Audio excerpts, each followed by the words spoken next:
Hello, everyone, and welcome to our New Year's edition of Switch On. I'm your host, Ben Lamoureux, and as usual, I'm joined by two guests. First up, we have a longtime Nintendo enthusiast, writer slash editor, John Friscia. Welcome to the show. What up?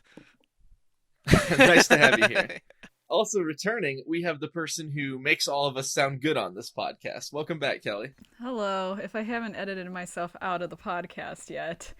Hello. Yeah, Kelly's having a day. It's great. It's great. Can only get better from here. Oh. Well, since it's the end of the year, we thought it would be nice to reflect on Nintendo's 2019 and recap some of our favorite games and our favorite moments from the year. So let's just start with sort of general report cards for Nintendo. Do you think they had a good year? Was there anything that disappointed you? Were they kind of somewhere in between?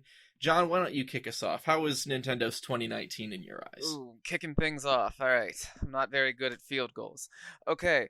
I think as far as Nintendo goes, I think this year was like about as good as it gets, like without having like a mainline Mario or like a brand new Zelda. Like this was like a really strong year. I think I'd actually give it an A. Because no matter what genre you're kind of looking for, they've got you covered in some way. Like if you want like an amazing top tier RPG, they have it. If you want like an excellent platformer, they have more than one. You want a fun puzzle game, you have Tetris 99. Like anything you can think of. Like as a matter of fact, Nintendo has an excellent game that came out just this year, just for you on Switch. Yeah, that's a good point. It was really a broad lineup this year of different genres. Yeah. Was there anything you were hoping for that you didn't see in 2019? Shin Megami Tensei 5. Atlas hates us. Hey, like, we got that update, man. Yeah, just the other day we got our major update of the year, which is that it's currently under active development, which is a polite way of saying like we didn't cancel it. Pinky swear we're working on it. That's it. Yeah, it'd be a little more comforting if they had added, anything else. Literally anything else, yeah. Other than that, yeah, I'm such a JRPG fiend. That was really the only thing I was really hoping for that I didn't get. How about you, Kelly? Were you happy with Nintendo's 2019? Yeah, ditto everything you just said. Because it's just, there's so much out there now. There's such a wide variety of games. I feel like there's a game for everybody, and that's really, really cool in my eyes. Was there anything you were hoping for this year that we didn't get, or any game that like disappointed you a little bit? Well, while you think, I actually have an extra answer. Go ahead. Oh, for extra credit Yeah. over your teacher's pet. So I'm finally playing Daemon X Machina because I got it for Christmas, and like the whole year I thought it looked really, really cool. And I still think it looks really, really cool, but I'm also starting to agree with all the reviews, which said, like, basically, like, mechanically it actually is pretty sound. It's just the mission structure is, like, so repetitive. Like, I've done, like, at least a dozen missions, and pretty much all of them are, like, blow up these 25 things, and you're done.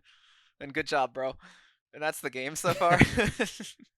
So Not a whole lot of variety, huh? Yeah, I'm a little disappointed there, but, again, I am still early, so there's a lot of customization, so I'm still hoping it can become like a sleeker Armored Core sort of deal. Yeah, that was one that I tried the demo they released earlier in the year, and it just didn't grip me. I'm glad Nintendo kind of struck out and did something a little different than usual. But it I don't know. I don't know if it was the way the mechs moved around in the air. I kind of felt like they were a little sluggish, maybe. But yeah, I played the demo through once, and then I was like, I think I'm good on that one. Yeah, I don't know. Again, I'm just hoping it'll get better as I play some more. Yeah, for sure. Okay, Kelly, what you got? I honestly don't think I was disappointed with any game. And I mean, well, hey, that's a good thing. There doesn't have to necessarily be a bummer. Yeah, I mean, it's hard to say because I feel like this year for me was like the year of the remakes. Because that's like all I played. But like, I mean, and not even necessarily Nintendo games, but like Spyro and Crash Bandicoot, Crash Team Racing, like all those came to the Switch, and that was just like it was just amazing for me because these are like my childhood games that I can take on the go now. And the fact that they're on a Nintendo Switch, a Nintendo console that isn't a Nintendo game, I think that's just a huge step in the right direction for Nintendo. And that's probably what I'm most proud of them for. Yeah, that's a good point. You know, it kind of puts an interesting lens on, you know, the old console wars that we grew up with in the 90s, where now you've got all of these mascots that are like, you can get them all on the same platform now, you know?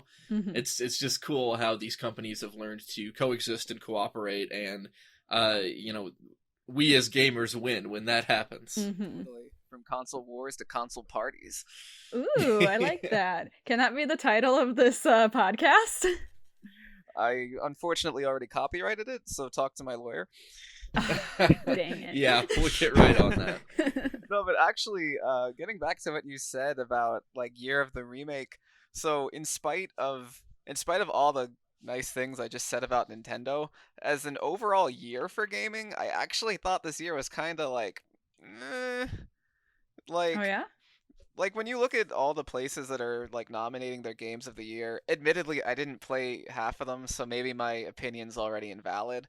But, like, okay, so, like, you have Sekiro, which, you know, cool. It's another, like, Souls thing. And you have Resident Evil 2. And you have Control, which, I hear is really good. But, like, it doesn't seem like there was any one game this year where, like, everyone on Earth was like, whoa.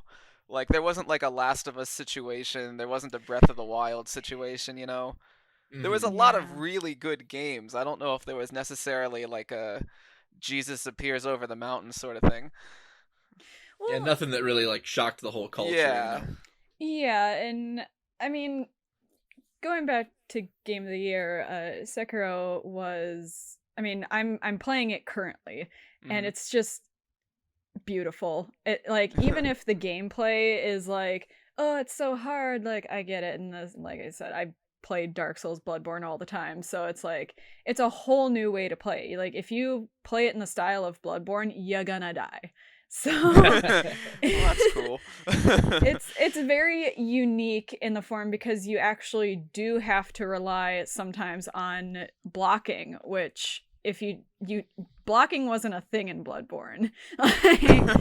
So it's a crazy way to kind of spin the idea of this gameplay and make it different. But the reason I think it won Game of the Year is that the game itself is so beautiful. The architecture is on point.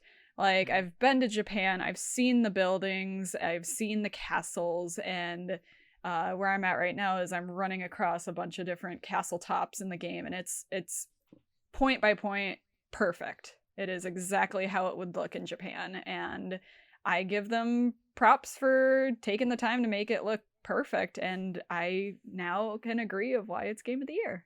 Architectural Game of the Year. Well, maybe with any luck it'll come to Nintendo in the future. Yeah, right? I don't know if we'd want to play that in handheld mode, because my 16-hour flight this last year for Japan, I was like, let's see, I could play Breath of the Wild again, or I could play Dark Souls and torture everyone on the flight.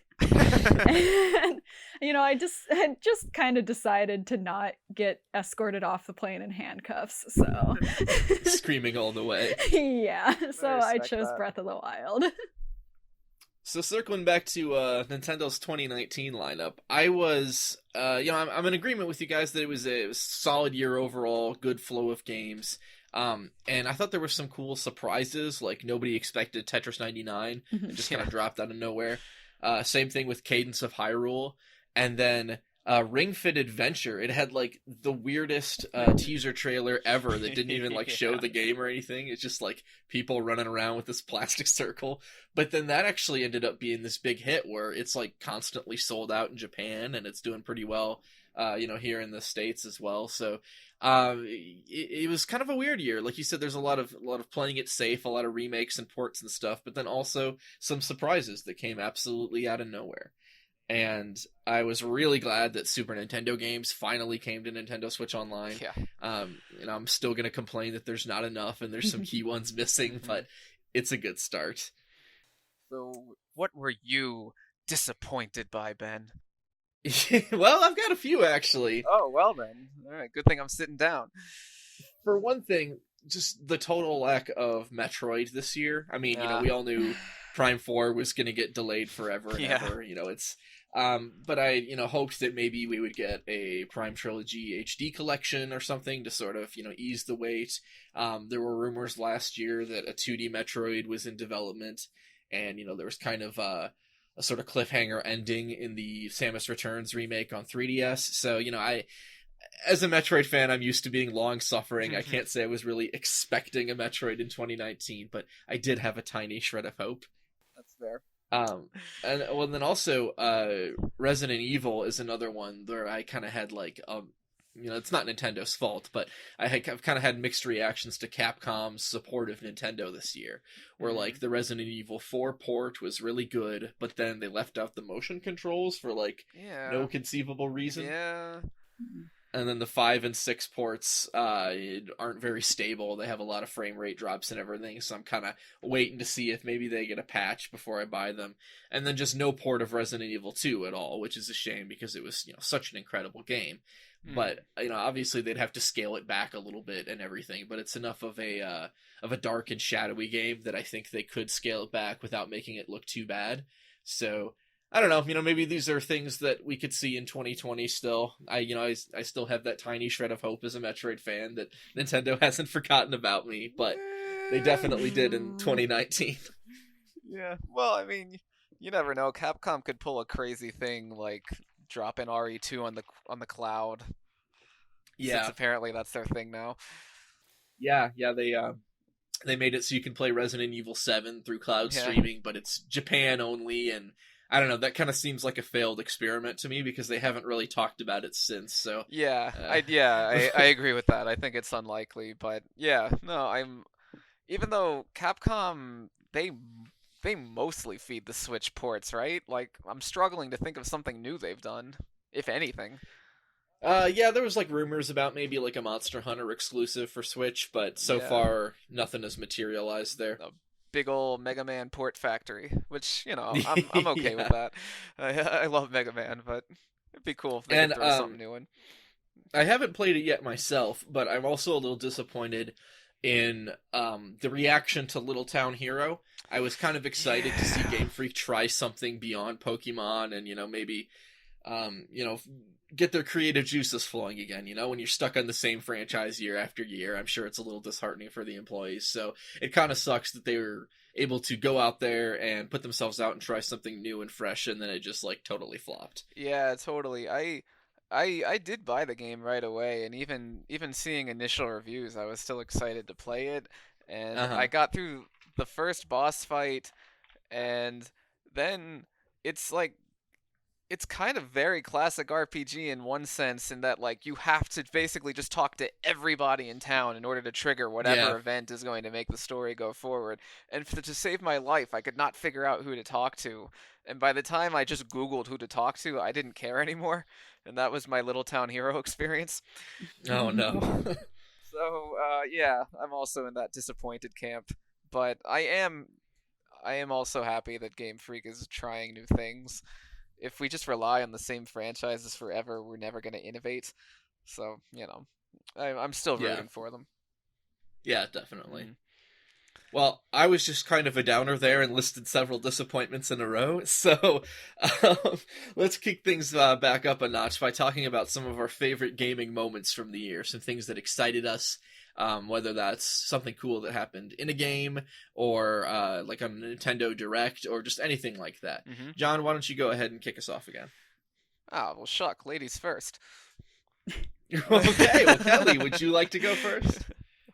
Sure. Well, gosh, I mean, even before this podcast, I was telling Ben, like, this has just been a very long year. And it's hard for me to keep track of like what games came out this year. Yeah. But there were definitely like a lot of them, and it was definitely very unique. Well, I guess my favorite moment was at E3, they announced Breath of the Wild sequel. And that was kind of the highlight of the year for me because it gave me something to look forward to. for the rest of the year. It's definitely like there's a lot of speculation out there of what that game is going to be. And I honestly don't want any part in it. I want to be 100% surprised. I mean, even with Breath of the Wild 1, when it was coming out, I didn't watch any trailers. I didn't watch any first looks. I didn't watch any like reaction stuff. I wanted to go into it 100% fresh and brand new and like a whole new Zelda experience because I haven't had one of those for a long, long time. And I honestly plan on doing that with Breath of the Wild 2. And I just think it was such a smart move for them to like show that off and just tease as little as they possibly could because now everybody's already drooling over it. So that was probably one of my favorite moments for sure. And the little bit that they did show just like invites so many questions and like you said, so much speculation. Oh, yeah. I mean, it got people going nuts. Oh yeah, it's like, is this going to be a darker Zelda game via like Twilight Princess, spooky dark, or is it going to be dark because they're underground? Are they going to be up in the sky, kind of like an homage to Skyward Sword and Skyloft? Like, there's so many questions that arise from this, and I kind of feel that this might be like the key to combining all the Zelda timelines, maybe, because when you watch the trailer when they're underground, it definitely gave me like Twilight Princess vibes, but then the shot where it was the castle and kind of it shaking, everybody's saying like it started to rise. I'm like, I don't know, it could be sinking. Like there's a lot of things. It's interesting. Yeah, I'm really, really excited for it. And like I know they're gonna do an amazing job on it. I just hope that they're not gonna pull a Wii U Switch situation and be like, yeah, it's coming out on the Wii U. It's coming out on the Wii U. Oh, hey, guess what? It's coming out on the Wii U, but it's also coming out on the Switch, so you should probably get it for the Switch because it's so much better. So, just please let me get Breath of the Wild 2 for my Switch. That's all I want. That would be quite the twist if it also came out for Wii U. Yeah, I guess, if they wanted to keep that system alive. Well, in that trailer, though, also just the fact that they're carrying around a body, that's pretty metal for a Zelda. Yeah, and like they're riding an elephant. There's like this whole crazy, dehydrated Ganondorf, whether it is Ganondorf or not. I mean, there's already a lot of speculation going on, and that's what I live for, is like the hype. And especially with a Zelda game, like the hype is gonna be there, but you also know it's gonna live up to the hype in one way or another because it's a Zelda game. Not everybody's questions are gonna get answered, not everybody's predictions are gonna come true, but whether or not they do or not, there's gonna be something there that's gonna make the game special. And that's the thing with like looking back on Breath of the Wild 1. You can replay it however many years later and I still find things that I didn't know. I still find new little things in the world, places, or characters, or just even, I mean, I didn't even know if you were near a body of water and like whistled, the fish would swim away. I didn't even know that. Like all these little like physics engine quirks too, like people are still figuring out ways to create like flying machines and stuff, just manipulating the game. That was incredible. And since they're using the same engine for Breath of the Wild 2, like I feel like I'm just gonna find way more stuff. Totally. Yeah, definitely. Yeah, I think I kind of have like a unique relationship with the 3D Zelda in that like I loved Ocarina of Time 100 years ago, and after that I just kind of steadily lost interest in the 3D entries. Like if it released on a handheld, I still liked it, but if for some reason console Zelda wasn't really my thing. But that being said, when the first Breath of the Wild teaser came out, like I was super intrigued. And by the time like I saw like the full scope of what this game was going to be, just instinctively I felt like, oh, this is going to be the greatest game ever made. And when it came out, like I basically felt that way. Like it's not my favorite game in the world, but I genuinely believe, like technically speaking, Breath of the Wild is the best game that has ever been made. And it was something I just felt was going to be true before I even confirmed it. Well, yeah, and I mean, whether or not it's a Zelda game, like because I feel like this could have been any other game. It didn't have to have the Zelda title. It would still be amazing. It would still be good. The fact that it is a Zelda game is like just the cherry on top. Yeah. Yeah, it just adds a whole extra layer of like charm to it and familiarity to fans of the series. Totally. Yeah, definitely. How about you, John? Did you have a moment that really stuck out to you this year for just something that made gaming special in 2019? Well, I guess the thing that most pleased me, so to speak, was actually also the Breath of the Wild 2 reveal, but we already talked about that, so I'll segue. I think the most pleasant surprise for me was the Link's Awakening reveal, which was back in like February, and it came at the end of a Nintendo Direct out of nowhere.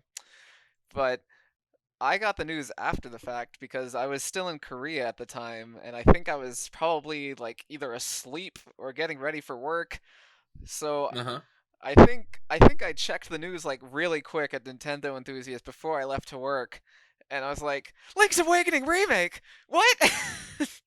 So I watched that video. And I dreaming? Yeah, I'm such a fiend for like all the old games, all the retro games, like the Game Boy and the Super Nintendo and all that. And when I saw that they took like basically one of like the best classic Zeldas and like they gave it like this unreal, not quite plastic, not quite claymation, unique art style, like I was just completely blown away. Like I don't think anybody was expecting that like at all. I mean, how could you have envisioned like one like okay like maybe you could guess that they'll remake Link's Awakening someday, but are you gonna guess that they're gonna give it that art style and it's gonna look that beautiful? Like no.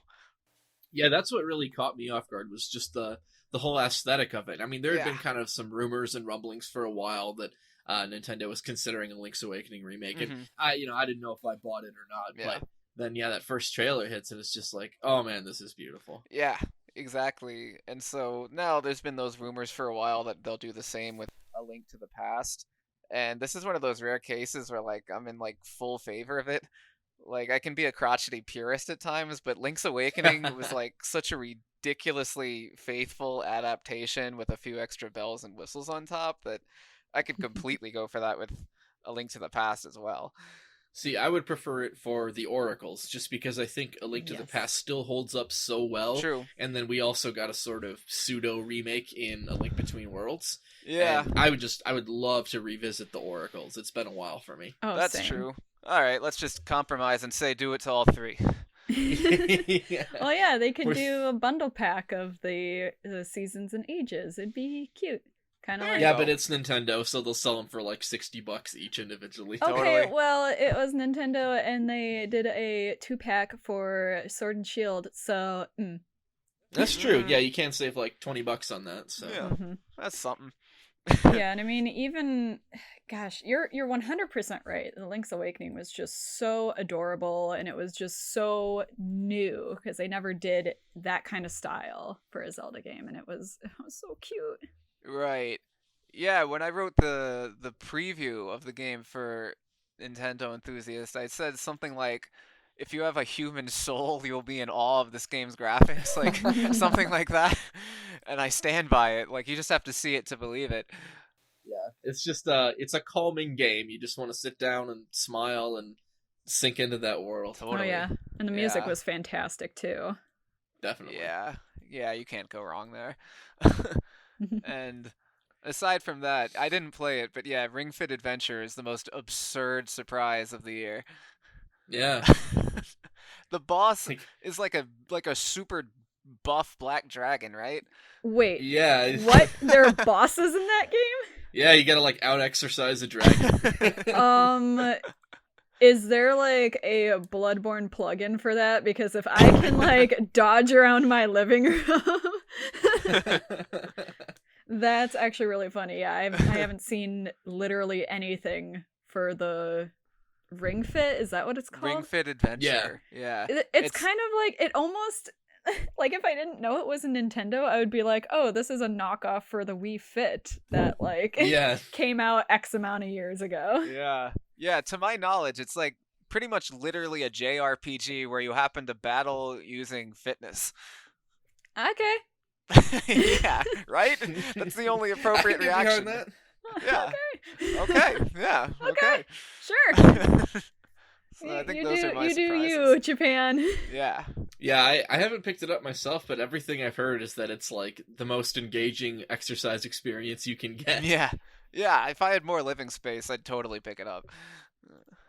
Oh my god, that sounds really good. Can you add a VR headset to it?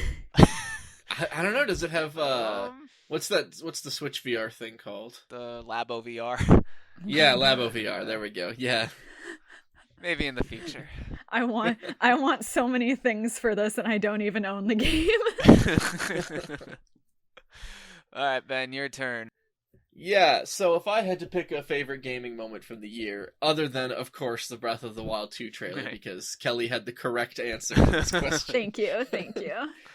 I would actually have to go with a pretty recent one, and that was the indie showcase we got just a couple weeks ago that had some surprise reveals in it, including Sports Story, which is a sequel to Golf Story, a charming little indie exclusive golfing RPG. Yep. Which is, yeah, a sentence I didn't think I'd ever say 2 years ago. And more importantly, they also revealed Axiom Verge 2, which if you've ever been around me for more than like 10 seconds, then you know Axiom Verge is one of my favorite games of all time. And, I have a lot of respect for the developer, Tom Happ. He made it all by himself. Yep. So that was one where like I knew he was working on a new game and that it had some sort of relationship to the Axiom Verge universe. And he wasn't willing to get any more specific beyond that. Mm-hmm. And he's been basically totally silent on the project for 4 years. And then, yeah, that intro starts, and I'm just like, oh my goodness, this is what I've been waiting for. This is my Christmas. Yeah, that was pretty glorious. In the Slack, you and I were very happy, Ben. Yeah. There were a lot of capital letters and exclamation points. Right, definitely. Very few coherent words. I was Well, gonna now add that. I feel left out because I haven't played that game. Oh, you gotta Well, change we'll that. sit you down and have you play it sometime. Yeah. Okay. Yeah. Well, I mean, you've never even played Metroid, right? You're not really a Metroid fan. No, well, I can't say I'm not a fan because I've never played it. I just don't know. Sure. That's a healthy attitude. Yeah. I can't say I can't have an opinion on it if I haven't played the game. Yeah. Yeah. Well, yeah, hey, that that's doesn't fair. stop me. Oh my god. His opinion on everything is that it's bad. No, but yeah, Oh, Axiom Verge is my favorite Metroidvania since Super Metroid itself. Like, for me, Mhm. it goes Super Metroid and then Axiom Verge. Yeah, it's kind of hard for me to rank them. I mean, there's so many that I really enjoy, but Mhm, Axiom Verge, it has like the big open world of a Super Metroid, mhm. but the amount of plot of like a Metroid Fusion, but without getting in the way of the gameplay. Like Fusion, because of the plot, Fusion's Yeah. a lot more linear, a lot less open. Yeah. Whereas Axiom Verge, you can literally just like turn the plot off if you don't want it, and it won't impact the gameplay at all. So That's true. Yeah, and I appreciated just how much stuff there was to find. Like, you didn't even need to, Yeah. but it was there if you wanted it. There's so many weapons, and I missed a lot of them. Yeah. Yeah, for sure. Like, in Metroid, it's like there's a good amount of collectibles, but basically every one of like the gun upgrades or whatever is necessary to beat the game. Right. Whereas in Axiom Verge, it's like, oh, there's like 30 weapons hidden throughout Yeah. this game, and you need like 5 of them. But if you really look, you can find all these cool blasters. So it's like, heck yeah. Right. I feel, rewarded with like all these optional guns and stuff. Totally, yeah. So- Like, I even tried really hard to find them, and like I missed a bunch. So he did a really good job of hiding junk. Yeah, definitely. So that was a really exciting reveal for me. And then pretty much as soon as I was done writing about it, I reached out to his PR guy to set up an interview. So you can look forward to that on Nintendo Enthusiast, probably maybe New Year's Day or the day after. I've just been kind of sitting on it through the holiday season, but we put out a little news from it. So that was just a really cool experience. So, seeing this game that I've been waiting for so long get revealed, and then to get to, have a chat with the developer and pick his brain a little bit about it. Yeah, right on. I'm excited to reading that too. And then I've also got a runner-up, and that would be the reveal of Banjo-Kazooie for Smash Bros. Yeah. It was a big deal for Banjo fans, big deal for Smash fans. It's something they've wanted for a long time. But I think, even beyond that, it gives people hope that, maybe the Banjo series isn't dead. Maybe we'll eventually get a new game, or, maybe Microsoft will bring more of their Rare titles to Nintendo Switch. Like, I'd love, the Rare Replay collection on Switch. So it's just another example of companies that used to be such bitter rivals kind of putting their differences aside for the good of the players. And, of course, making a ton of money by doing it. Yeah, totally. With Banjo in particular, it was like a really magic moment at E3 because the hero from Dragon Quest was like all but confirmed. And so I was 100% expecting to hear that, and I was 100% expecting to hear nothing about Banjo for Smash. There was that statue leak where like it was a new design, so we all had this strong feeling that something was coming, but I thought it was just going to be a new Xbox One game. Like, I did not think there was any chance in the world it was going to be Banjo for Smash. And when it was, that completely blew my mind. And then I knew that, like, it's 100% impossible to predict Masahiro Sakurai. He'll do what he wants to do. Yeah, like, never bet money on this. Like, you will go bankrupt. Like...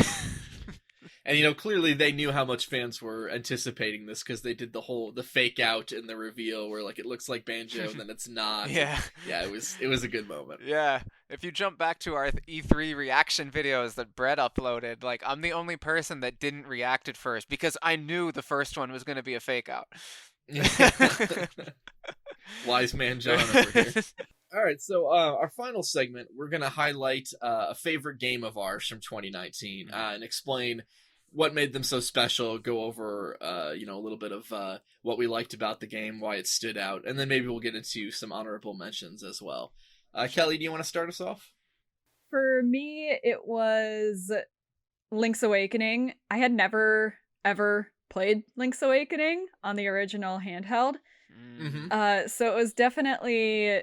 I was definitely excited for it because it was a new Zelda game for me, which, like I said before, I hadn't had in a while. I hadn't had since Breath of the Wild. And I know this is a classic, and I know, like, all I really knew about Link's Awakening was that he woke up on a beach. There was a girl named Marin, I believe it was, and there was a giant whale. That's all. Yep, that's the game. So, that's pretty much it. And that's the whole game, done. But yeah, to play through this game where I wasn't familiar with the dungeons, I wasn't familiar with the characters, I wasn't familiar with how to go about the game. Like, I figured out right away why these instruments were very important. But yeah, it was a breath of fresh air, and it was just a very, very, very cute Zelda game. We already kind of talked about that. But I think that's kind of one of the best things they could have done is take a literal 8-bit game and make it a new type of 3D style where, they hadn't done that almost claymation, almost plastic figure gameplay. And I thought it was a really, really good move for them. I really liked it. And yet again, going back, yes, I'm hoping that means they'll do an Oracle of Ages or Seasons remake in the same style. Yes. Yeah. Just because I never finished both of those games. I got so stuck. And then when I came back to it, it had been like years, and I was like, I don't even know where I'm at anymore. So I just kind of gave up hope. But yeah, that would be really, really cute if they added it with that style. The one thing I'd say I was kind of disappointed on Link's Awakening was that I thought the game was too short, but that's just me, and I know that they're taking a game that's like from the handheld, and yeah, maybe you weren't supposed to sit for that long with the handheld. Right. The batteries didn't last that long. Yeah, clearly. Yeah, in a perfect world, it would have been a $40 game, not $60. Yeah. It was cute otherwise, and I loved it. I adored it. I'm definitely gonna replay it. But yeah, I really, really enjoyed it. I just wish it was longer. Yeah. Out of curiosity, what did you think of Chamber Dungeon? It was interesting. I didn't...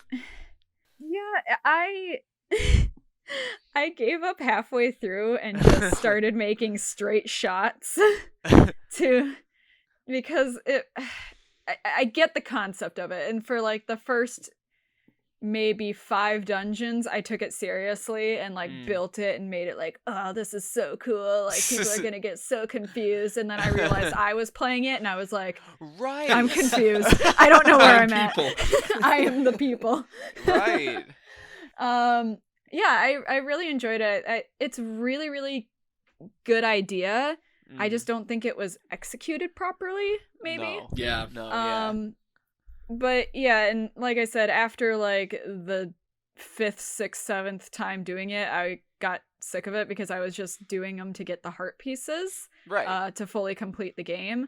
Right. So I was just kind of like, all right, let's just straight line to the boss, and it's the easiest boss ever. It's the one. It's the first one. Yeah, the first one, the centipede-looking guy. Yep, 100 times. Yep, I literally just kept playing that guy over and over and over and over. Yeah, like, it was nice in theory, but, like, it was wildly misguided. Like I said in the review, like, yeah, the game encourages you to make the worst dungeon possible, because you're the one playing it, like you said. Yeah, it'd be different if it was, like, you had to build a dungeon and then send it out to the ether, and then you would get a random dungeon back.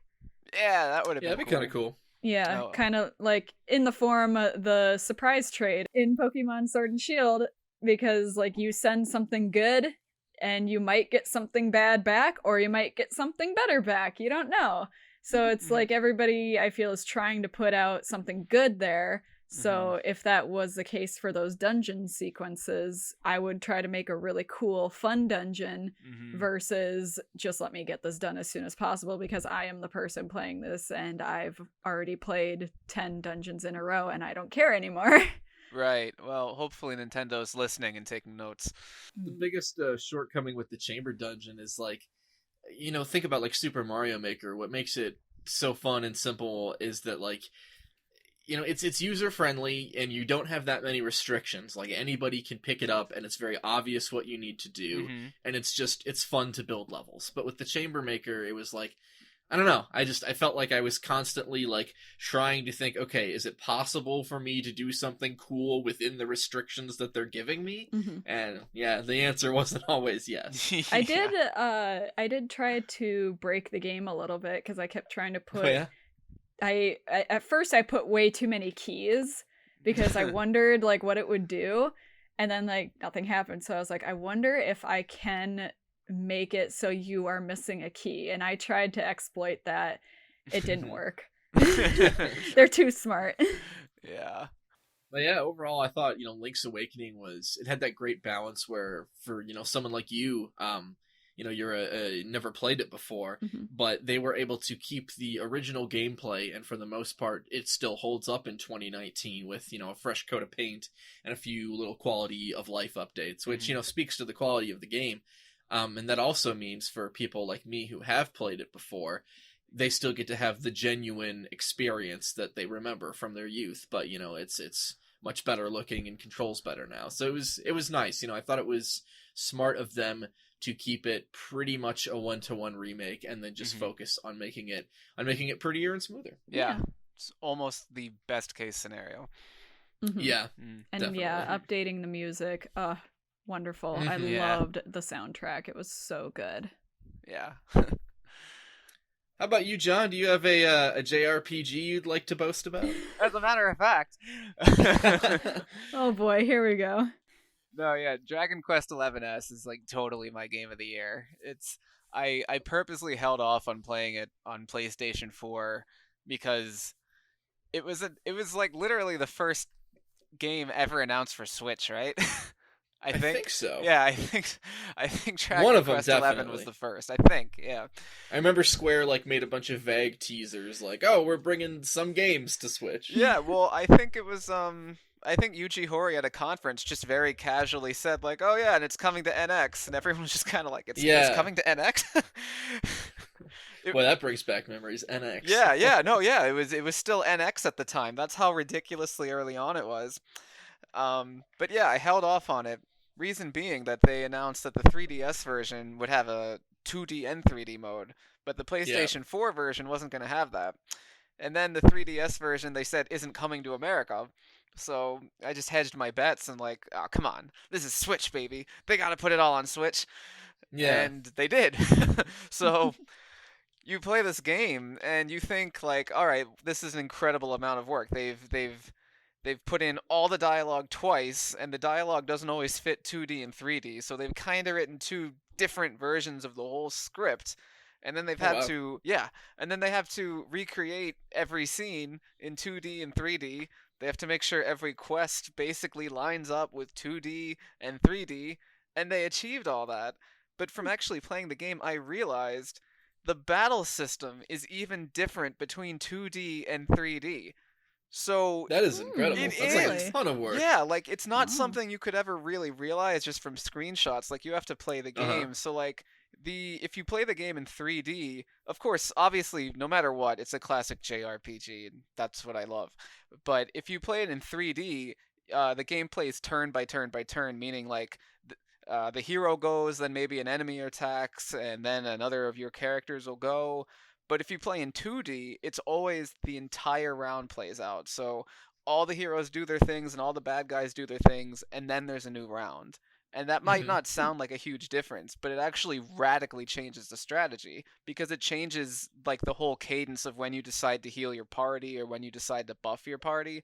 So Square Enix like literally built two entirely different games telling the same general story, all as one Switch game for like normal price. And it also just happens to be a spectacular game too, right? Yeah. Well, so it has I think, this was a feature in the 3DS version that I don't think the PlayStation 4 version had of, in strictly 2D mode, you can revisit little pieces of world from all of the old games, 1 through 10, and you can do little side quests in each that make like winks and nods and references back to all those old games. And there's also like an extra super boss thrown in for the heck of it. He was really hard, so I didn't beat him, but I beat everything else. And like, and they really went all out. It's crazy. Yeah, like this is like the definitive Dragon Quest experience, and like I won't continue rambling because one, this has to end eventually, and two, I don't want to just spoil the whole game, but like as far as like JRPG plots go, it uses a lot of like familiar archetypes and whatnot, which is normal for the series, but it does like some like really nice story twists like in the middle. And when you quote-unquote beat the game, it really just means that you're in the third chapter of the game, which is the epilogue, and it's about 1/3 of the game. So oh wow, yeah. So you beat the game, and it just keeps going, and it's so easy to play for 100 hours just on like the main quest. Yeah, I've watched like a bunch of trailers for that, and it looks excellent. And that's part of the reason I haven't picked up, is because what you just said there. Like I know I could easily sink 100 hours into it, and I don't know if I have time for that. Right. And I've never beaten a Dragon Quest game. I've barely played any. Sure. So I have no reason to be like pining for this or anything, sure. But it looks incredible, like like visually and also in terms of the gameplay. Like it just looks like a very well crafted game, and even a non-fan of the series like me is tempted because of that. Right. Yeah. Same. I would heartily like recommend this game to like anybody who's curious in JRPGs, because one, it actually is a JRPG. Like it's not everything's transitioning to action RPG, which makes me insane as a purist, but this is a real one, and it's just like ridiculously high quality. And there's like an extensive demo, right? Is that still available on Switch? Oh yeah, you can dump like 10 to 20 hours into this demo. Like everyone should take advantage of it. Yeah, it's huge. Yeah, so if I get a little like software drought, I might have to pick up that demo and see if it's gonna keep my interest enough that I'd want to buy the full game. Yeah, but yeah, it definitely looks very impressive. Yeah, please do. And it does not include the 2D mode, but that's okay. Honestly, I think the 3D mode's better. So, but good enough. It's nice to have options. Yes, definitely, especially 2 whole games worth. Yeah. Well, it's definitely been on my list, and I've never played any of those types of games. Well, not types. I mean, I play Final Fantasy 14, so. So what you're saying is you've never played this type of game before. Oh. Sure. Yeah, no, that's been on my list. So, gosh, maybe I'll have to pick it up. You kind of convinced me, sort of. Awesome. You'll get your commission check in the mail. Yeah, I'm happy to be a weeb evangelist. So, if I had to pick a Nintendo game of the year, well, it might be Link's Awakening, but again, Kelly has beat me to the punch, so I'll have to go with something different. And I was really impressed by Luigi's Mansion 3. All right. So that was, we played that at E3, and I think we did an E3 episode talking about it, and I was pretty instantly hooked by it. And the full game for the most part kept me hooked as well. But by the end, I think maybe it was starting to drag on just a little bit, but overall it was a really entertaining game. And I think the thing that I really enjoyed the most is just the level design. Like almost every floor of the hotel is like unique and has this interesting theme, and it all looks beautiful, and it's all like interwoven with puzzles. Like you want to like take every one of your items and bang it against everything in the room. Like, I'm gonna try sucking this with a vacuum cleaner. I'm gonna try my dark light. I'm gonna try the plunger. Just like in real life. Yeah, just like in real life. But because there's it's like there's like 50 secrets per square 10 feet of room or whatever. Like you can come back to a room that you thought you had cleared out and poke around some more, and it's like, oh man, here's a hidden gem. So it's a really densely packed game where there's always something fun to look at and something fun to do. And like the character animations have so much life in them. Luigi is hilarious and terrified all the time, and it's just fantastic to watch. Yeah. Don't forget about Polterpup. Yes, the Polterpup is just the most adorable little Polterpup. I love him. And like it has really entertaining and memorable boss fights too. You're always like using something in the room to your advantage. You gotta think creatively, and I don't know, it's just like it's one of those games where it keeps you hooked and it keeps you interested the whole way. Like you're very invested in it. You want to explore every inch, and also it's all co-op too, because you have your little Luigi buddy.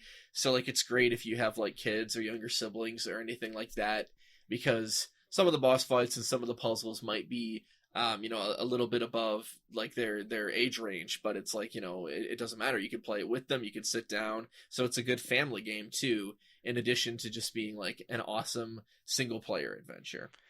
Yeah, man, I just haven't made the time to buy that one yet. I'm really behind on my Nintendo games, but yeah, that one in particular, I don't know what I'm waiting for, but yeah, I mean, I can't recommend it enough, to be honest, and I'm pretty sure you felt for the most part the same way, Kelly, right? I mean, I remember you not being nuts about like the final boss or something, but other than that, I know you were enjoying it too.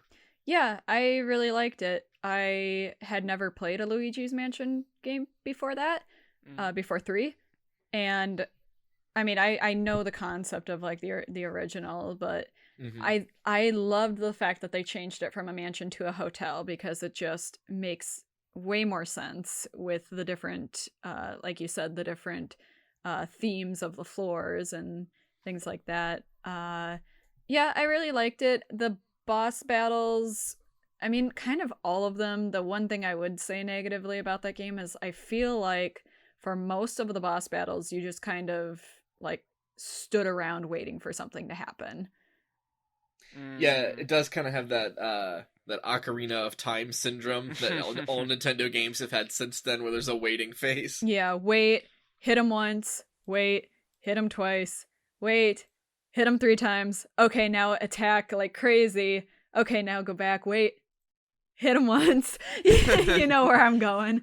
That does describe the E3 boss fight that I did. Yeah. Yeah, it's a really good game, don't get me wrong. I really enjoyed it. I liked the puzzles. I loved Luigi. Every excuse I could have, I was hanging out with Luigi. But yeah, it was a good game, and I don't think it would be like game of the year material, but it's really, really good. It's a fun game. It's a fun game to pass the time by. And if you're a fan of Luigi, even better. Mm-hmm. Yeah, I need to play that sooner rather than later next year. Mm-hmm. And it's also it's another example of Nintendo kind of knocking it out of the park on Switch with this sort of back to basics philosophy, where they're taking these franchises that maybe have kind of fallen by the wayside or have kind of gotten too experimental lately, and they're just like, you know what, nope, we're gonna strip it back down to what we know people loved about it, and then make it, you know, HD and beautiful, and throw in some cool new features, and, you know, we're good to go. And like that worked for Super Mario Odyssey. You know, bringing back the whole open 3D platformer feel that they had kind of gotten away from. And I think it works really well with Luigi's Mansion 3 as well. It brings back everything people loved from the GameCube version, and then kind of distances itself from some of the things people didn't like about the 3DS sequel, and then adds some new features on top of it. And, like, you know, it's a simple formula, but it's a winning formula. Right. Gosh, Ben, it sounds like you're describing the thing that everybody wishes they do with Star Fox. Yeah, no kidding. I feel like Andrew Rocket's suddenly going to materialize on the podcast to start swearing about Star Fox. Yeah, it's a bit of a shame what's happened with that franchise, but how hard is it to just rip off Star Fox 64 50 times? Apparently pretty hard. Apparently. Now, well. And then I also had some sort of runner-up options, and one of that would be Pokemon Sword and Shield, which I don't want to spend too much time on because, you know, we talked about them almost exclusively in the last episode. But I really appreciated the way it streamlined competitive training. So, you know, the way you can, like, do IVs and EVs and change your nature and all of that. So, as someone who's done competitive Pokemon for a few generations, that's a game changer. So, I mean, the game's probably not really deserving of Game of the Year overall, even if its sales numbers are through the roof. But that was a big step forward for the Pokemon franchise for competitive players that I'm really glad they took. Mm-hmm. And then one other one would be Mario Maker 2, which is a game that I have bought and have not played nearly as much as I would like to because it's kind of a you need free time game for me. Yeah. And I never have any free time. Preach. But since the Zelda update where you can play as Link and get the Master Sword and throw bombs and shoot arrows, so that's a total game changer because it's like you can make Zelda dungeons now that you couldn't before, and that's like, I don't know, I might enjoy that more than the Chamber Maker in Link's Awakening. That might be closer to the Zelda Maker than I'm hoping for, you know? Yeah, I was just about to say that. Like, it's almost like they saw the problems in Link's Awakening and they were like, you know what? Let's just port it over and give the people what they want. Put it in Mario Maker. I'm all for it, too. Heck yeah. Yeah, I gotta try that out. The trailer made it look amazing. Did either of you guys have any other sort of runner-up titles you wanted to touch on that were special this year? I mean, A Link's Awakening was really good. Yeah. Yeah. For sure. Not to be a broken record, but I haven't played it, but Cadence of Hyrule got a lot of hype. And the only reason I haven't played it is because I don't know any of the Cadence titles, like, at all. Never dabbled in them at all. But I think there's still just the one. Yeah. Oh, okay. Before Cadence this of is Hyrule. the sequel to that one. Yeah. Oh, I thought there were like two, and this was like the third one. Oh, my bad. Well, that goes to show how much I know. Fake gamer girl here. But yeah, I mean, that just came out with new DLC, and if I read it right, you could play as a villain. So I don't know. Oh yeah, right, yeah. The game looks really, really good. It's definitely something like I would definitely pick it up if it goes on sale sometime soon. Like I said, and the only reason I'm not is because I'm just not familiar with the Cadence type games. But everybody who's played it and, you know, are a part of that franchise have loved it. I haven't seen any really bad reviews or anything like that. So that's probably one that's on my list for 2020 eventually. Right. Yeah, next year there's some cool stuff coming. Like No More Heroes 3 and like 400 other things. Like it should be. If we cross our fingers really hard, maybe Bayonetta 3. Yeah, maybe. Or maybe they'll just cancel it, you know, whatever. Yeah, there is that rumor. Breath of the Wild 2. We're all hoping. Nintendo doesn't have a great track record with 3D Zelda titles not getting delayed, but I have hope. That's why I'm hoping that like that teaser trailer was like that was supposed to be the trailer and that was them like delaying it. So then it's like, oh yeah, we meant to have it out in 2019, but guess what? It's going to be 2020 because now I'm not disappointed anymore. But yeah, I'm really, really, really, really hoping that's a 2020 title. Yeah. Because that would be just like the perfect holiday gift. Oh yeah, and it would blow every single game out of the water probably. I mean, well, I don't know. Is Last of Us 2 supposed to be coming out? Yeah, it is. Oh, yeah. Okay, yeah. Now it might have competition actually. I still think it's Zelda's game to lose. Yeah. Yeah. That's your opinion. I guess we'll see. Yeah, we'll see. But here's hoping. Yep. All right. Well, I think that about does it for this episode then. Thank you two for joining me. Thanks for having me. Yeah, thanks for having me around. And thank you to everybody listening at home. We don't have a plan for the next episode yet, but I'm thinking we'll do one probably pretty early in January or maybe middle of January. And I don't know, I'm thinking maybe a looking forward through 2020 episode, predictions, hopes, dreams, that kind of thing. Yeah. Let us know in the comments if you want that or if you want something else, and we'll get back to you soon. Until then, thank you all for listening. And if you want, you can follow me on Twitter at Erimgard, ERIMGARD. John, are you a social person? Do you do social things? I exist. I don't necessarily use it, but yeah, sure. I'm at John Frisha. If you can learn how to spell Frisha, good luck to you. I'm there. It's a purity test. Yeah. Oh no. And you, Kelly? You can find me on Twitter. I'm Kelly the Editor. That's KELLYTHEEDITOR. All right. Thank you, everyone, for listening. Until next time. Bye. Bye. Okay. See you guys.